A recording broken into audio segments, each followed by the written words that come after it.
नमस्कार, आप देख रहे हैं अपना बिहार और मैं हूं आपके साथ विभा उपाध्याय। बुलेटिन की शुरुआत बड़ी खबर के साथ। खबर राजधानी पटना से, जहां के पाटलिपुत्र थाना क्षेत्र के एलसीटी घाट के पास भीषण आग लग गई। तस्वीरें आपके टीवी स्क्रीन पर हैं। ये एलसीटी घाट के पास की तस्वीर है जहां पर भीषण आग लगी। बताया जा रहा है कि खाना बनाने के दौरान ये आग की चिंगारी निकली और इसने देखते ही देखते आसपास के कई घरों को अपनी चपेट में ले लिया। आग लगने के बाद कई घरों से सिलेंडर फटने की आवाजें आने लगी। दमकल की गाड़ी मौके पर पहुंची और आग पर काबू फिलहाल पा लिया गया है। एक बड़ी राहत की खबर जिसमें आग पर काबू पाने की जानकारी सामने आती हुई। तो दो तस्वीरें आपके टीवी स्क्रीन पर हैं। पहली तस्वीर, जब देखते ही देखते खाना बनाने के दौरान निकली चिंगारी ने आसपास के कई घरों को अपनी चपेट में ले लिया। एक्सक्लूसिव तस्वीर आपके टीवी स्क्रीन पर। और उसके बाद पटना के एलसीटी घाट के पास इस आग पर काबू पाने के लिए दमकल विभाग की तरफ से गाड़ियों को घटनास्थल पर रवाना किया गया। और देखिए दूसरी तस्वीर, जब सब कुछ खाक हो चुका है, खत्म हो चुका है इस अग्निकांड में।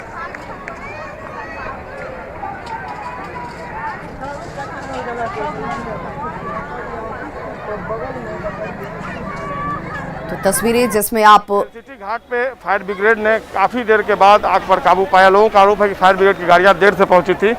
जो फायर ब्रिगेड के अधिकारी हैं उनसे हम बात करते हैं। ये कब आए हैं आप गाड़ी लेकर? लोगों का आरोप है कि फायर ब्रिगेड की गाड़ियां देर से पहुंची। देर से नहीं पहुंची। हम लोग देखिए पटना यूनिवर्सिटी में आग बुझा रहे थे 3 गाड़ी से, एक बोजर, एक 4500 की, एक गाड़ी आपको वहाँ छोटकी से, एक गाड़ी स्टेशन पर ड्यूटी में है कोरोना वैक्सीन में, एक कंट्रोल रूम में। सारा गाड़ी को तुरंत खबर किया गया, आया। बोजर खाली नहीं होता, बोजर को फायर पर से लौटा दिए तब यहाँ भेजे। अब इतना में जो समझिए जो 10 मिनट या 15 मिनट जो लेट हुई है, क्योंकि हम लोग यूनिवर्सिटी में देखिए अभी भी फायर पर जाएगी गाड़ी यहाँ से, अभी थोड़ा बचल है फिर जाके। देर से नहीं पहुँची, मुश्किल से 10 मिनट लगा होगा। हाँ, मेरा नाम ददन कुमार सिंह हुआ। ददन कुमार सिंह है, फायर ब्रिगेड कर्मी है। ये कहने की देर से नहीं पहुंचे हैं। फायर ब्रिगेड की गाड़ी देर से इसलिए पहुंची, इनका तर्क है कि पटना यूनिवर्सिटी में आग लगी हुई थी और वहां आग पर काबू पाया जा रहा था, इसलिए आने में देर हो गई। लेकिन लोग जो हैं उनका कुछ और कहना है, उनसे हम बात कर लेते हैं कि फायर ब्रिगेड की गाड़ी कब पहुंची। फायर ब्रिगेड जो दमकल कब? बहुत देरी में पहुंचा है। आग बोतला से पहुंचा। हाँ, दम खाते में और आए क्या खाते पर सब आया आग बताने के लिए। कितना देर लगा था अंदाज? कम आधा घंटा के बाद ही आया। आधा घंटा बाद? हाँ। तो तस्वीरें आपके सामने हैं और जो पीड़ित हैं वो ये कह रहे हैं कि जानकारी दी गई थी, लेकिन वक्त पर अगर टीम शायद पहुंचती तो नुकसान कम हो सकता था। लेकिन फायर ब्रिगेड के कर्मचारियों का ये कहना है कि हर गाड़ी तमाम दूसरी जगहों पर लगी हुई थी, आग बुझाने का काम किया जा रहा था। और सहयोगी संजय हमारे साथ इस वक्त लाइव जुड़ गए। संजय, चूंकि आप उस ग्राउंड जीरो पर मौजूद हैं जहां पर यह वाकया हुआ, बहुत कंट्राडिक्शन है कि आग जब लगी तो दमकल विभाग की तरफ से कार्रवाई की जाती, यहां पर दमकल की टीम पहुंचती वक्त पर तो नुकसान कम होता। देखिए, फायर ब्रिगेड की गाड़ियां तो पहुंची है विभाग, और फायर ब्रिगेड की गाड़ियां जब पहुंची तब तक आग काफी भयावह रूप धारण करती थी। सब कुछ जलकर खाक में तब्दील हो गया। देखिए किस तरह जो गरीब है, क्योंकि झोपड़ी की बस्ती थी, जो गाढ़ी कमाई थी, जो छोटे छोटे बच्चों के गाढ़ी कमाई थी, जो छोटे छोटे बच्चों के कपड़े आप देख सकते हैं। अभी भी आग की लपटें जो हैं थोड़ी बहुत जो उठ रही हैं, उसे देखिए कैसे उनके जो मेहनत की कमाई के कपड़े खरीदे गए थे वो कैसे जलकर खाक में तब्दील हो रहे हैं। जो बॉक्स हैं वो भी पूरी तरीके से जल गए हैं। साइकिल है वो पूरी तरीके से जल गया। घर के अंदर के जो सारे सामान हैं वो कैसे जलकर खाक में तब्दील हुए हैं, इसकी एक वानगी मैं आपको दिखा रहा हूँ। और ऐसे कई घर, यहाँ पर जो घरों की संख्या है वो तकरीबन 30 से 35 तक बताई जा रही है, और ये सभी जलकर घर जो है खाक में तब्दील हो गए हैं। ये भी जानकारी सामने आ रही थी कि यहाँ पर चूंकि जब आग लगी तो उसके बाद तमाम जो दूसरे घर चपेट में आए, वहां पर सिलेंडर ब्लास्ट भी होने लगा और इसीलिए आग ने भयावह रूप ले लिया। जी बिल्कुल, यही कारण था कि आग ने भयावह रूप धारण किया कि सिलेंडर जो थे उसकी चपेट में आ गए। कई सिलेंडर को हालांकि लोगों ने एक्टिव होकर बचाया, लेकिन वो ब्लास्ट हुए। और ये झुग्गी झोपड़ी की बस्ती है, यहाँ पर इतनी भारी संख्या में सिलेंडर। एक तस्वीर मैं आपको दिखाना चाहूंगा। यहाँ पर देखिए विभाग तो सिलेंडर है वो बचाया गया है यहाँ पर, अगर मैं आपको दिखा पाऊँ, आधा दर्जन से अधिक सिलेंडर जो है उसको बचाया गया। और ये सिलेंडर ब्लास्ट करता तो निश्चित तौर पर एक और बड़ा हादसा, एक बड़ी विपदा आती लोगों के ऊपर। लेकिन समय रहते इन सभी सिलेंडर को हालांकि आग की चपेट में आए थे, लेकिन लोगों ने जान जोखिम में डालकर इसको बचाया। और ये सिलेंडर आप देख रहे हैं तस्वीरों में, झुग्गी झोपड़ी की बस्ती में इतनी भारी संख्या में सिलेंडर रखना भी खतरे से खाली नहीं है और लोगों को भी अवेयर होना पड़ेगा। खाना बनाने के दौरान ये वाकया हुआ है और थोड़ी सी लापरवाही जो है वो लोगों के ऊपर भारी पड़ी है। और देखिए, एक दो सिलेंडर नहीं, यहाँ पर फिलहाल मैं तस्वीरों में दिखा रहा हूँ 8 सिलेंडर जो है, ये सिलेंडर जो थे, ये सिलेंडर आग की चपेट में आ गया था। इसको किसी तरीके से लोगों ने निकाला। कई सिलेंडर जो है उसको पानी में डाला गया है, चूंकि वो आग में जले हुए सिलेंडर थे, उनको किसी तरीके से लोगों ने निकालकर सिलेंडर में, यहाँ दूर अगर आप देखें तो वो 3 सिलेंडर जो है वो अभी तस्वीरों में दिख रहे हैं, जिनको पानी में डाला गया। सामने ये गंगा नदी है और नाले का पानी भी आता है, तो यहाँ पर 3 सिलेंडर को डाला गया है। लोग जो है वो त्राहिमाम कर रहे हैं, चूंकि महिलाएं हैं वो विपदा कर रही हैं, उनका सब कुछ लूट गया है। और वाकई में एक बड़ी घटना, सब कुछ खाक में तब्दील होता हुआ नजर आ रहा है। एक बड़ी त्रासदी उन गरीबों के लिए जिन्होंने मेहनत और गाढ़ी कमाई से अपने लिए घर बनाया और इसमें अपने लेकिन एक छोटी सी लापरवाही कह लीजिए, उस लापरवाही की वजह से इतना बड़ा नुकसान लोगों को उठाना पड़ा है।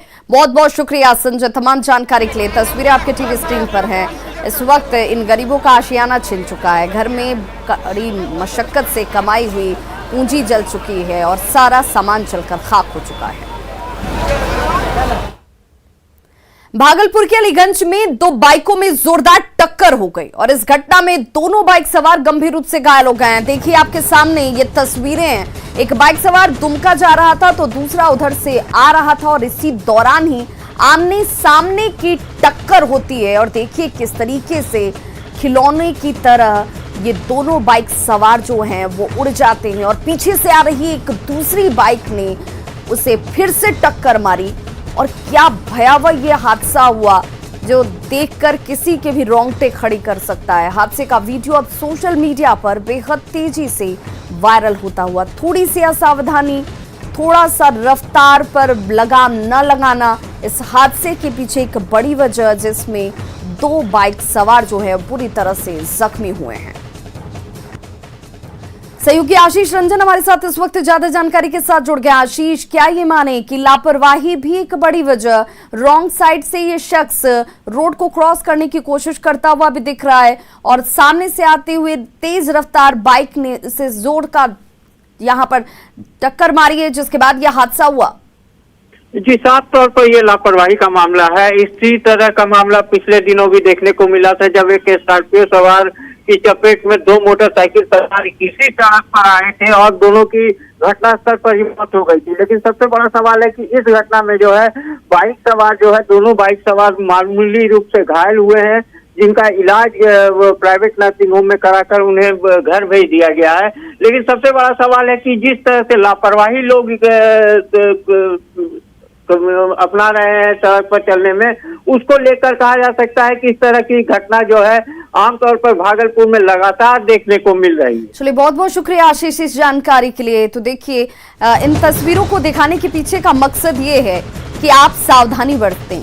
थोड़ी सी अगर असावधानी होती है, थोड़ी सी लापरवाही बरती जाती है तो वो हादसे में तब्दील हो जाती है, आपकी जान पर भारी पड़ सकती है। रफ्तार पर लगाम लगाएं और इन ट्रैफिक नियमों का पालन जरूर करें। मधेपुरा के बिहारीगंज इलाके के कुस्थन गांव में चोरी के आरोप में एक युवक पर गांव के दबंगों ने कहर बरपाया है। पीड़ित पर भुट्टा चुराने का आरोप लगा है और दबंगों ने पहले उसका आधा सिर मुड़वाया, फिर जूते और चप्पलों की माला इस शख्स को पहनाई जाती है। एक्सक्लूसिव तस्वीरें आप टीवी स्क्रीन पर देख रहे हैं और चूना कालिक पोत कर उसे पूरे गांव में घुमाया जाता है। दबंगों ने मक्के के खेत में पीड़ित को मैला भी पिलाया है। यह घटना बीते 8 अप्रैल की बताई जा रही है और ऐसे में इस घटना के बाद और इन तस्वीरों के सामने आने के बाद कई सवाल उठते हैं कि क्या कानून को अपने हाथ में इन लोगों ने बिना खौफ खाए उठाया? क्या अब कानून का डर नहीं है लोगों के अंदर? पीड़ित को पुलिस के हवाले क्यों नहीं किया गया? क्या पुलिस आरोपियों पर कार्रवाई करेगी?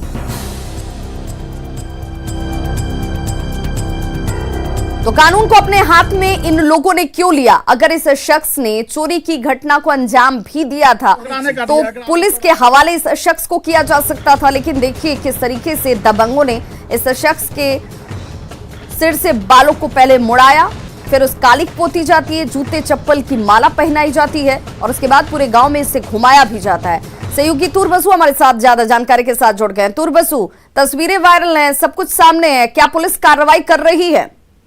इस संबंध में जो मध्य प्रदेश पुलिस से हमारी बात हुई तो उन्होंने बताया है जो वीडियो जो है वो उन्हें भी प्राप्त हुआ है और पुलिस जो है इसमें अनुसंधान कर रही है और वीडियो में जो भी लोग सामने आएंगे उसके ऊपर सख्त से सख्त कार्रवाई की जाएगी।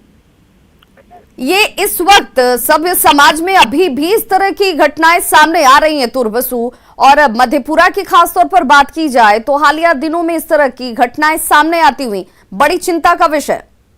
जी बिल्कुल, जो स्थिति है जो समाज में आज के जब हम सभ्यता की बात करते हैं और आज विकास की इस ऊंचाई पे हम पहुंच चुके हैं और फिर भी इस तरीके की घटना जो हमारे गांव समाज में सामने आ रही है वो कहीं ना कहीं हमारी मानसिकता को दर्शाती है जो हम इतने आगे बढ़ने के बाद भी कितने पिछड़े हुए हैं और किस तरीके से जो मैला तक खिलाया गया है युवक को और जो खेत में बैठे हुए हैं और सारे लोग जो है लग रहा है जो जश्न मना रहे हैं अगल बगल में जो भी लोग हैं।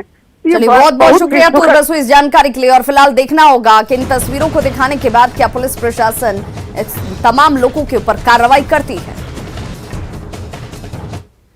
खबर सहरसा से, जहां पर जमीन विवाद में मनीष कुमार के घर पर 5 से 6 की संख्या में लाठी और डंडे और हथियारों से लैस बदमाशों ने हमला कर दिया। इस दौरान अपराधियों ने उत्पात मचाते हुए घर की दीवार को तोड़ दी और साथ ही गाड़ी को क्षतिग्रस्त कर दिया गया। घर में रखे सामान भी ले गए। ये पूरी वारदात सीसीटीवी कैमरे में कैद हुई है। आपको बताते चलें कि पीड़ित मनीष कुमार मधेपुरा जिले के सदर प्रखंड में ग्रामीण विकास विभाग में कार्यक्रम पदाधिकारी हैं। उन्होंने बताया कि इससे पहले भी उन्हें जान से मारने की धमकी दी गई थी जिले, और इसे लेकर वो सदर थाने में प्राथमिकी भी दर्ज करा चुके हैं। भी कर चुका है। जब हमने पुलिस में जो है केस दर्ज करवाया, केस दर्ज करने में जो लोग आए हुए थे मैंने उनको जो है नामजद किया। वो लोग इससे पहले भी जो हमारे गेट पे आकर के जो है धमका के गाली गुप्ता दे के गए थे। बस उसकी प्रतिक्रिया में जो है मुझे जान से मारने के लिए जो है उसी नियत से आया हुआ था। मेरा बाउंड्री तोड़ दिया और कुछ सामान भी लेके चला गया। कुछ और खबरों के साथ जल्द होंगे वापस, बने रहिए हमारे साथ। ब्रेक के बाद एक बार फिर से आप सभी का बहुत स्वागत है। किशनगंज थाना अध्यक्ष हत्याकांड में पुलिस कर्मियों पर बड़ी कार्रवाई की गई है। विभाग ने दारोगा के साथ छापेमारी में गए 7 पुलिस कर्मियों को निलंबित कर दिया है। इस पर काम के दौरान लापरवाही का आरोप लगा है। पूर्णिया आईजी ने इनके निलंबन की चिट्ठी जारी की है।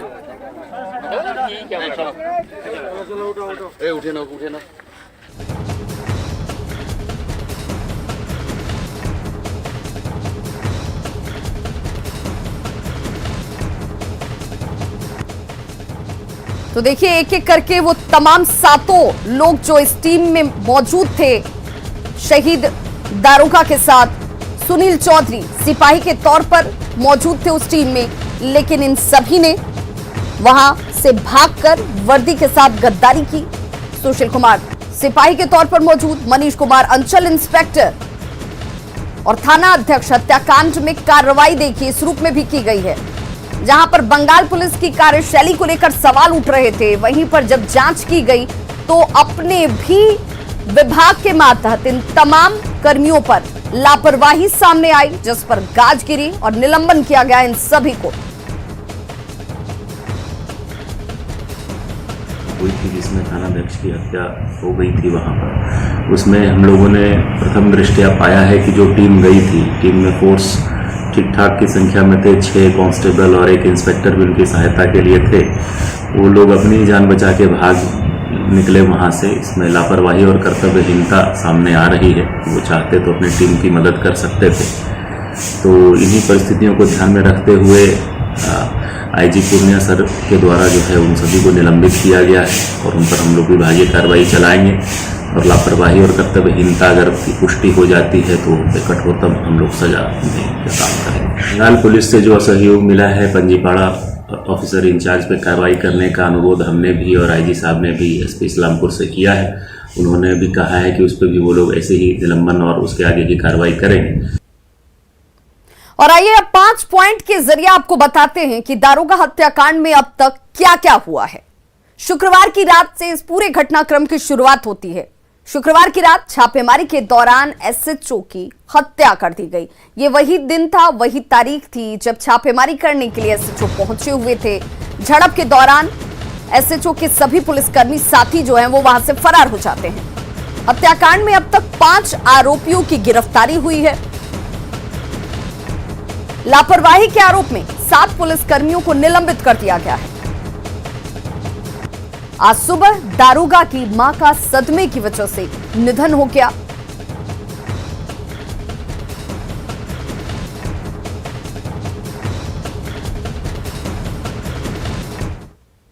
तो देखिए, सदमे की वजह से मां की भी मृत्यु हो गई है। पूर्णिया में मां और बेटी की अर्थी आज साथ साथ उठने वाली है। किशनगंज के शहीद दारोगा अश्विनी कुमार का आज उनकी मां के साथ अंतिम संस्कार किया जाएगा। ये तस्वीरें बेहद हृदय विदारक हैं। ये तस्वीरें व्यवस्थाओं पर भी सवाल उठाती हैं। ये तस्वीरें उन तमाम पुलिसकर्मियों से सवाल पूछती हैं जो उस टीम का हिस्सा थे, लेकिन वो वहां से भाग खड़े हुए। अगर उन्होंने अपना कर्तव्य निभाया होता तो शायद आज अश्विनी कुमार ही नहीं, उनकी माताजी भी जीवित होती, क्योंकि एक मां अपने बेटे की मौत के खबर के सदमे को बर्दाश्त नहीं कर पाई और आज सुबह उनका भी निधन हो गया। और एक साथ आज मां और बेटे दोनों की ही अर्थी उठने वाली है।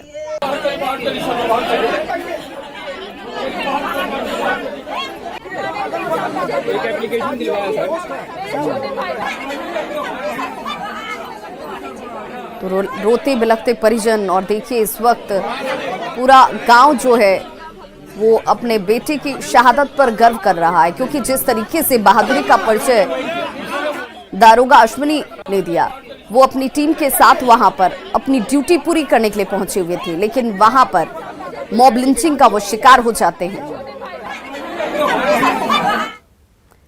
केंद्रीय मंत्री गिरिराज सिंह ने आरोप लगाया है कि बंगाल पुलिस में ममता बनर्जी हिंसा के लिए लोगों को उकसा रही हैं। कई मंचों पर ममता बनर्जी और उनके नेता 2 मई के बाद देख लेने की बात कह रहे हैं, लेकिन लोकतंत्र में हिंसा का कोई स्थान नहीं है। बंगाल में मोदी और योगी के चाहने वालों और बीजेपी की सरकार होगी। गिरिराज सिंह बेगूसराय सदर अस्पताल में विशेष कोरोना टीका अभियान की शुरुआत करने के लिए पहुंचे हुए थे और इस दौरान उन्होंने कोरोना वैक्सीन का दूसरा डोज भी लगवाया। अधिक से अधिक लोगों से कोरोना वैक्सीन लेने की अपील करते हुए भी गिरिराज सिंह नजर आए। ने खुद लोगों को इनकरेज करने का काम किया कि 2 तारीख के बाद हम देख लेंगे, ऐसा कई राजनीतिक टीएमसी के नेताओं ने कहा, लेकिन 2 तारीख के बाद ममता बनर्जी के गुंडे बिल में जाएंगे, क्योंकि ममता रूपी शासन वहां खत्म हो चुका होगा। वहां मोदी को चाहने वाले, योगी को चाहने वाले, बीजेपी की सरकार होगी और गुंडे वहां से भागेंगे। बिहार में कोरोना के बढ़ते संक्रमण को देखते हुए प्रशासन मुस्तैद है। कोविड संबंधी जानकारी के लिए पटना में जो कंट्रोल रूम बनाए गए हैं, वहां हर घंटे सैकड़ों फोन कॉल्स आ रहे हैं। इस कंट्रोल रूम में न सिर्फ पटना बल्कि बिहार और दूसरे देशों से भी लोग फोन करके अपनी समस्या बता रहे हैं। इस कंट्रोल रूम में डॉक्टर भी मौजूद हैं जो संक्रमित लोगों को कोविड से बचाव के उपाय और दवाइयां भी बता रहे हैं। देखते हैं पटना कोरोना कंट्रोल रूम से संवाददाता अमित कुमार सिंह की यह खास रिपोर्ट। बिहार में जिस तरीके से कोरोना संक्रमण का खतरा बढ़ता जा रहा है, लगातार मरीजों की संख्या में इजाफा हो रहा है, सरकार बेहद चिंतित और सजग भी हो गई है। शायद इसी के लिए लोगों को परेशानी न हो, जो भी तकलीफें हो उनको दूर करने के लिए जिला नियंत्रण कक्ष में एक कंट्रोल रूम बनाया गया है, जहां से न सिर्फ पटना बल्कि पूरे बिहार और दूसरे देशों में जो लोग रह रहे हैं, जिनका ताल्लुक सीधे पटना से है, उनके कोई भी तकलीफ उनको हो तो यहाँ जिला नियंत्रण कक्ष में वो फोन कर सकते हैं और इसलिए ये कंट्रोल रूम बनाया गया है। इस कंट्रोल रूम में जिस तरीके से लोग काम करते हैं हम तस्वीरों के जरिए दिखाना चाहते हैं। जो ये 5 लोग यहाँ दिखाई दे रहे हैं सबकी अपनी अपनी जिम्मेदारी है, जिसमें एक डॉक्टर है जिनको फोन आता है किसी भी जगह से तो फोन पर लोगों को दवाइयाँ बताते हैं।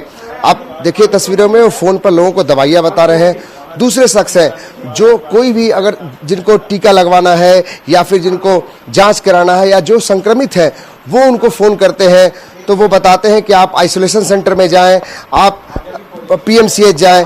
तो ये तस्वीरें कंट्रोल रूम की हैं और ये तस्वीरें हम इसलिए दिखा रहे हैं कि आप जानिए कि कुछ लोग ऐसे हैं जो 24 घंटे आपकी सेवा में हैं और ये इस कंट्रोल रूम का मकसद भी यही है कि कोई भी शख्स हो अगर वो परेशान है, अगर कोई जानकारी चाहता है या वो कोरोना संक्रमित हो गया है तो उनको सही जानकारी दी जाए।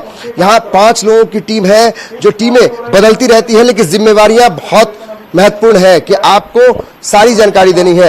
ये डॉक्टर साहब हैं, हम इनसे भी जानेंगे कि आखिर ये दवाइयां बता रहे हैं कौन लोग हैं। जी हाँ, जो संक्रमित हुए हैं या जो लोग, बहुत सारे ऐसे भी लोग हैं जो बचाव चाह रहे हैं जो हम कैसे बचे रहें, हमें कोविड न हो, तो वैसे लोग भी हैं। मतलब कि यहाँ A to Z सारे, मतलब जो भी है समस्याएं होती है लोग यहाँ कॉल करते हैं। किस तरीके से कॉल आ रहा है और कॉल फिर रिसीव किया जाता है। ये सारे कॉल्स कहाँ से आते हैं? पटना के आसपास का या पूरा बिहार या पूरे देश भर से? नहीं, पटना से ही नहीं केवल आते हैं, पटना, बिहार और इवन कुछ जो है दूसरे देशों से भी आ रहा है कॉल। जैसे कुछ कॉल जो है इंटरनेशनल कॉल बार बार आ रहा था, कैलिफोर्निया से आ रहा था। हमने जब उसको देखा तो +14 ऐसे कुछ करके 6 करके नंबर था, तो देखा वो कैलिफोर्निया से आ रहा है। एक्चुअली कुछ लोग जो विदेशों में रह रहे हैं उनके पेरेंट यहाँ कंकरबाग या बिहार के अन्य प्रदेश में रह रहे हैं और उनको कोई प्रॉब्लम हो रहा है तो लोग वहां से भी कॉल करते हैं।